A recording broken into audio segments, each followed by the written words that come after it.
Bonjour à tous et à toutes les élèves. Conformément au programme de cette année, je vais vous exposer l'une des structures de la nouvelle policière. Alors, comme vous pouvez le savoir, il s'agit ici de la sixième période. Sa compétence, c'est comprendre et produire une nouvelle policière. C'est-à-dire, au préalable, il faut lire, comprendre avant de passer à l'étape de la production. Alors, on va essayer à travers une présentation de s'initier à la nouvelle policière.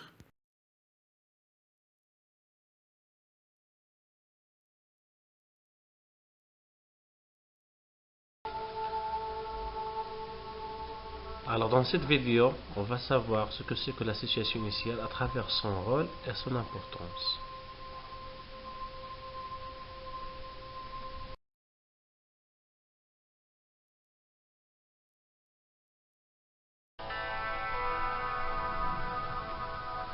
Dans la première partie, nous allons découvrir les caractéristiques de la nouvelle policière. En grosso modo, à travers quelques éléments parmi d'autres, le narrateur, le suspense, le détective. Tandis que dans la deuxième partie, nous allons s'initier à l'une des structures de la nouvelle policière, la situation initiale, à travers la présentation des personnages, le lieu et le ton de l'histoire. Bien sûr, au début de chaque roman, nous avons la prédominance de la description, la présentation des habitudes, etc., qu'on va voir par la suite à travers les valeurs de l'imparfait. Et on va terminer avec un texte de base.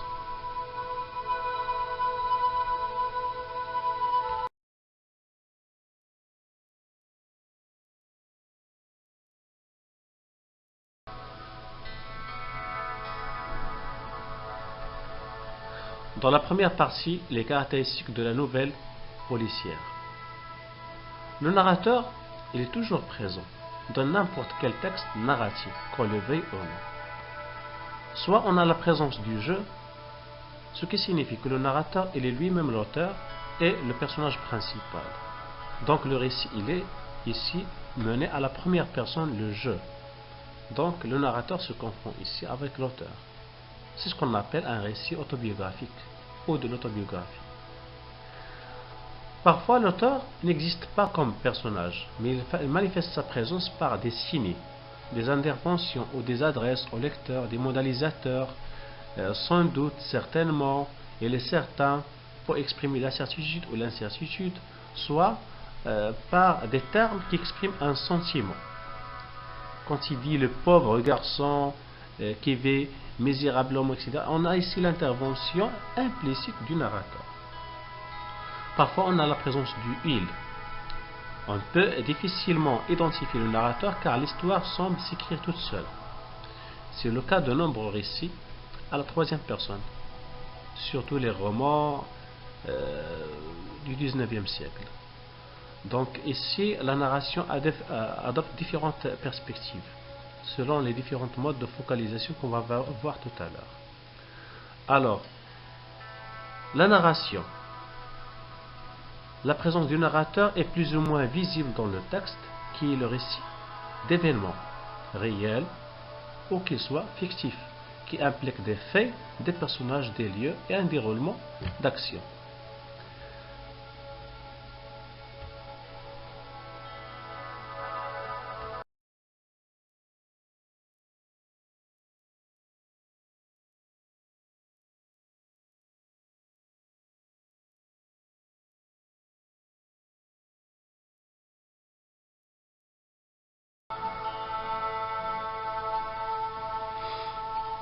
Le narrateur, c'est celui qui est en train de narrer, de raconter des histoires. Alors, le narrateur externe. C'est quoi un narrateur externe? Ce n'est pas un personnage, il ne participe pas à l'intrigue, ne donne pas son avis et ne connaît pas les pensées des personnages. Il ne fait que raconter les faits de façon objective. C'est-à-dire qu'il ne connaît pas plus que nous, les lecteurs. Il raconte les faits de façon objective. Je vais donner un exemple ici, un exemple de La peau de chagrin de Balzac. Vers la fin du mois d'octobre dernier, un jeune homme entra dans le palais royal au moment où les maisons de jeu s'ouvraient. Conformément à la loi qui protège une passion essentiellement imposable, sans trop hésiter, il monta l'escalier du tripot désigné sous le nom du numéro 36. Ici, nous les lecteurs, on se trouve devant des faits bruts non accompagnés de jugement. On n'a pas accès à la pensée du personnage. L'article indéfini un jeune homme ne permet pas de connaître son identité. Dans le deuxième point, nous avons un narrateur interne. Avant de passer à l'exemple, c'est quoi un narrateur interne? Le plus fréquemment rencontré dans un récit policier, c'est-à-dire que ce soit une nouvelle ou un roman. Il s'agit souvent de détective ou un témoin de l'enquête qui raconte les événements au fur et à mesure que l'on fait l'expérience. Et si dans l'exemple de Le Grand Molnès de Alain Fournier, enfin, en prêtant l'oreille, Molnès crut entendre comme un chant, comme des voix d'enfants et de jeunes filles là-bas. Alors, ici le lecteur a l'impression de percevoir et de juger les choses, les êtres, à travers le regard du personnage, sa conscience et ses pensées. Dans le dernier point, quand on trouve le narrateur omniscient, plutôt, lorsque le narrateur est comme un dieu. Il connaît les personnages, leur passé, leur avenir, et il décrit leurs gestes, leurs pensées et leurs sentiments. Ici, l'exemple que je donne, c'est celui de Madame Bovary, Flaubert. Quand tout fut vendu, il resta 12 francs 75 centimes qui servirent à payer le voyage de Madame Bovary chez sa grand-mère. La bonne femme mourut dans l'année même, le père Renaud étant paralysé, ce fut une tante qui s'en chargea. Depuis la mort de Bovary, 3 médecins se sont succédés à une ville sans pouvoir, et ainsi de suite. Nous savons tout sur la destinée des personnages. Ainsi, on partage le regard ironique du narrateur, c'est-à-dire ce qui lui reste, son voyage et tout, et ainsi que sa relation avec les autres personnages.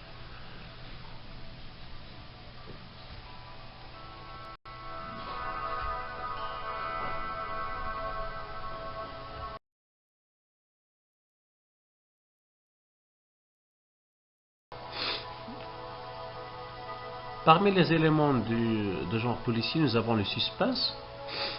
On le dit même en arabe, le suspense. C'est-à-dire que tu attends quelque chose de prévu, ou d'imprévu. Alfred Hitchcock nous donne l'exemple. Nous suivons une scène dans un restaurant. 4 personnes sont assises, tout à coup, ils bavardent, tout à coup, boum, une explosion. Alors ici, ça nous a offert combien 3 secondes de surprise.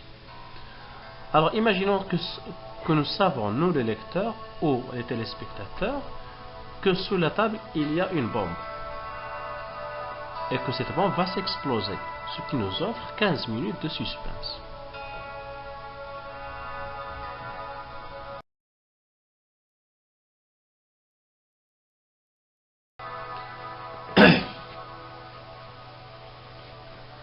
Le détective. Le détective est un être doté de qualités et de défauts, comme un homme ordinaire. Il a des talents, des qualités et sa cote de justice en fait la plupart du temps un personnage sympathique aux yeux du lecteur. C'est un homme ordinaire, oui, mais il est beaucoup plus perspicace pour résoudre quelques problèmes, des énigmes, etc. Il fait preuve d'humanité, savoir écouter et s'intéresser aux individus, c'est-à-dire qu'il a de l'intérêt. Il interroge, essaie de comprendre la situation. Le brouillage des pistes. Il doit avoir un sens aigu de l'observation et du raisonnement pour arrêter le coupable.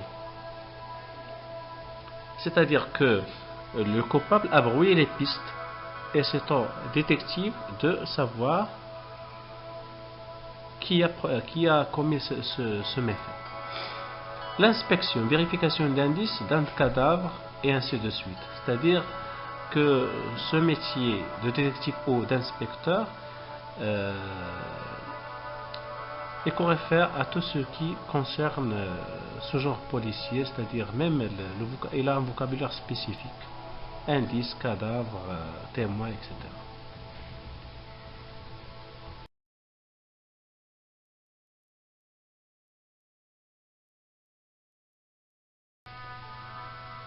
Parmi les méfaits, le coupable peut commettre un vol, un kidnapping, une agression, un incendie, et ainsi de suite.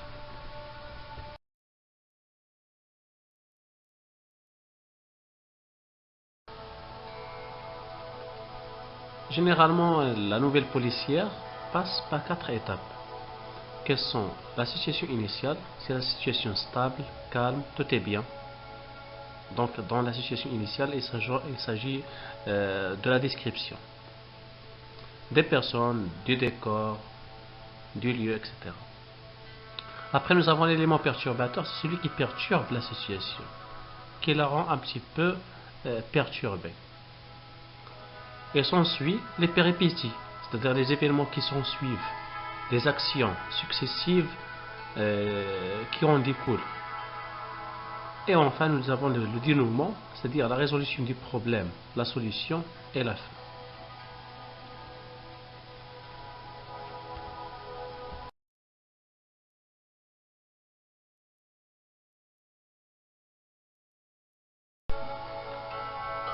Reposons essentiellement sur la situation initiale que toute la nouvelle se construit.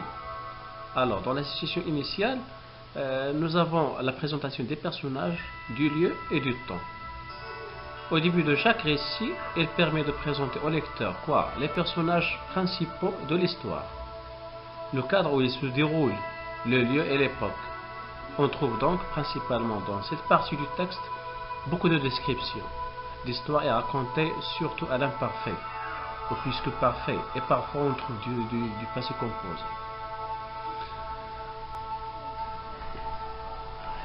Ce qui nous permet aussi de décrire les personnages, ceux qui commettent, c'est-à-dire un délit, c'est-à-dire un coupable, un voleur, et ainsi de suite. Ceux qui enquêtent, c'est-à-dire ceux qui mènent l'enquête, un inspecteur, le commissaire, un détective, etc. Ceux qui participent d'une façon ou d'une autre à la progression de l'histoire, c'est-à-dire les personnages en présence, les témoins, les habitants, etc. La description physique des personnes donc doit être concise.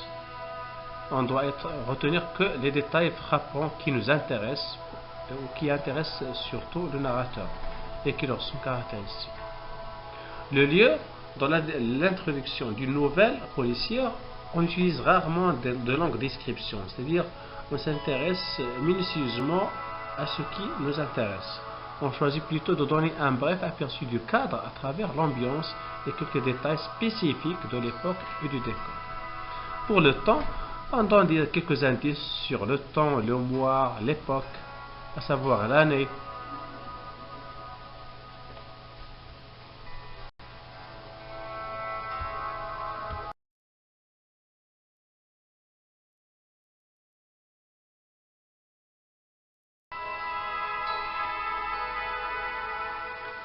Dans cette deuxième partie, nous allons mettre l'accent et nous allons parler de l'imparfait. Quelle est l'importance de l'imparfait? Pourquoi nous utilisons l'imparfait? L'imparfait est utilisé pour exprimer une action qui se répète dans le passé. Si je dis chaque année je visitais Paris, je visitais, il y a l'imparfait avec AIS, donc je visitais Paris chaque année. Donc le fait d'aller à Paris se répète chaque année. Nous avons ici l'exemple, chaque jour j'allais au bord de la mer. J'allais au bord de la mer chaque jour. L'année dernière, j'allais au club chaque vendredi. C'est-à-dire que le fait d'aller au club se fait chaque vendredi. Durant l'année dernière. Aussi, l'imparfait, il exprime une action qui a pris une grande durée au passé. C'est-à-dire que c'est une action qui s'est prolongée dans le temps. C'est-à-dire que cette action a duré longtemps. Au moment où il écrivait l'exercice, la cloche a sonné. Au moment où il écrivait l'exercice, c'est-à-dire que le fait d'écrire l'exercice a après une durée. Quand papa regardait la télé, le téléphone a sonné. C'est-à-dire le fait de regarder la télé par papa a duré jusqu'à ce que la cloche ou le téléphone a sonné. Aussi, l'imparfait est utilisé pourquoi? Pour exprimer une habitude. Tous les jours, je jouais avec mon frère. C'est-à-dire que c'est un acte habituel ou qui se répète. Dans tous ces cas, l'imparfait est utilisé pour décrire des actes ou là des habitudes chez quelqu'un. Aussi, il peut décrire l'état de la personne. Quand on dit cet homme était heureux. Comment est cette personne? Il était heureux. On est en train de décrire l'état de la personne, de cet homme. Si on dit cette femme avait une grande maison, c'est-à-dire que cette femme, elle possède déjà une maison, elle a une maison, donc la situation d'Yelha, elle est bien. Donc on est en train de décrire quoi? La situation de la femme.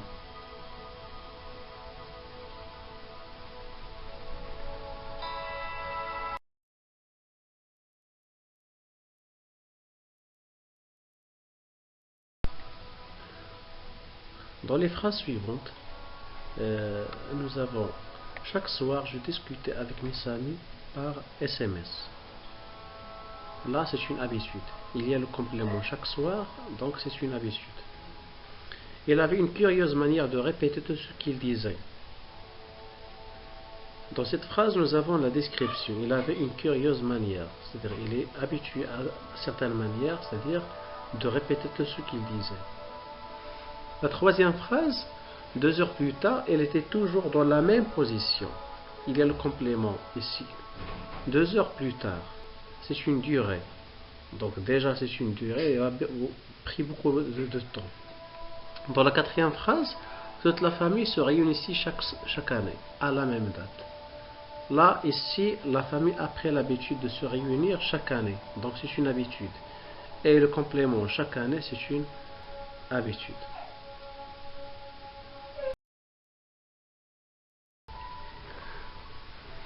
On va terminer cette présentation par un texte de base tiré de L'assassin de mon voisin d'Alexis Ross.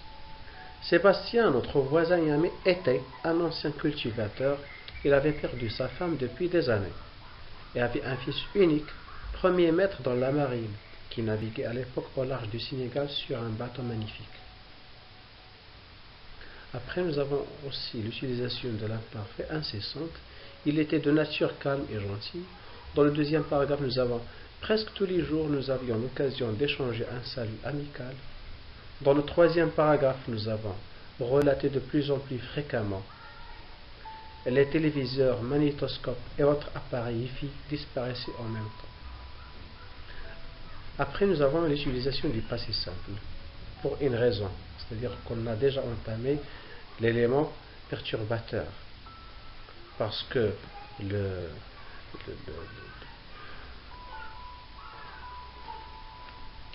la petite Sandra, qui est le narrateur, il avait déjà pris l'habitude de saluer Sébastien. Mais à sa grande surprise, vers le dernier paragraphe, il ne me répondit pas. Il sembla même ne pas me voir. Donc déjà ici, c'est quelque chose d'inquiétant. Donc c'est l'élément un petit peu qui va faire ressortir d'autres événements, d'autres circonstances.